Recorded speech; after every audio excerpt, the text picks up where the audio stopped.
Did you hear about the school shooting on Monday? It's a horrible, horrible situation, of course, and I'll give you the basic facts. But there's a twist that needs your attention. I'm Ed. Join me on this episode of You Know I'm Right.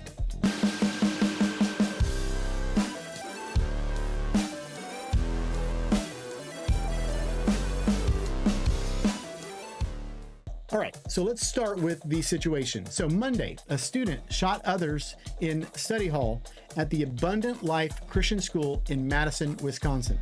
There initially were some reports that maybe 5 people had died, which is bad, of course, but it actually ended up being 2 actual deaths, several injuries, but some are still life-threatening.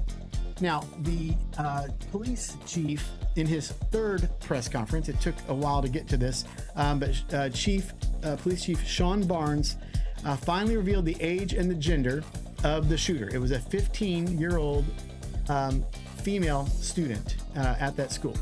And he also addressed rumors of the student being trans.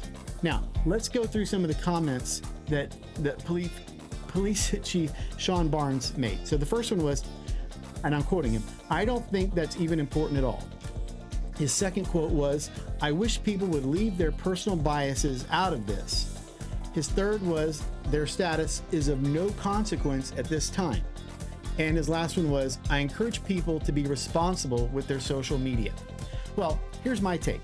So on his first comment of, "I don't think that's even important at all," well, it's actually very important, because if they are trans, that can reveal a lot about their mental well-being. And there's been a lot of research done on trans folks, people that don't believe the actual gender that they were born with, and it really causes a lot of problems. So that is something that should not be overlooked at all. His second comment was, "I wish people would leave their personal biases out of this." Well, he's obviously more committed to the trans narrative than to the truth, so he's showing his personal bias in this just by saying that. And then his third statement, "Their status is of no consequence at this time." Well, we can begin to have actual conversations about what is going on and how people's choices have consequences. That world illness from a few years ago should have taught us that blindly accepting the media and official stories is not the best way to find the truth and what is right. Things like 6 feet distancing, masks, the jab, were all proven later to have either different or no effects on people's health at all. You know I'm right. So his last statement was, "I encourage people to be responsible with their social media."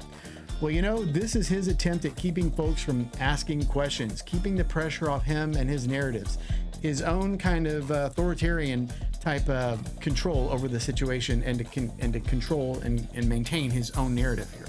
So what can you do? Well, first of all, ask questions.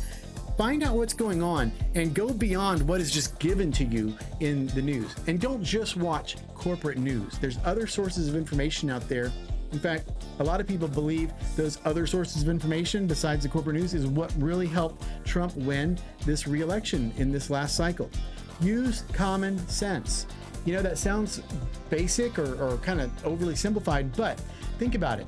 When you were wearing that mask, or when people were wearing that mask a couple years ago to prevent the spread of something, well, you know what? When they sneezed and you could see stuff coming through the actual mask, that should have been a signal to you and to other people that maybe these masks aren't keeping anything in. No, and they weren't. And that was proven later and revealed, but it was way after the fact and after all the damage had been done. So make your opinions known in the comment section below. I'd love to hear what you're thinking about this.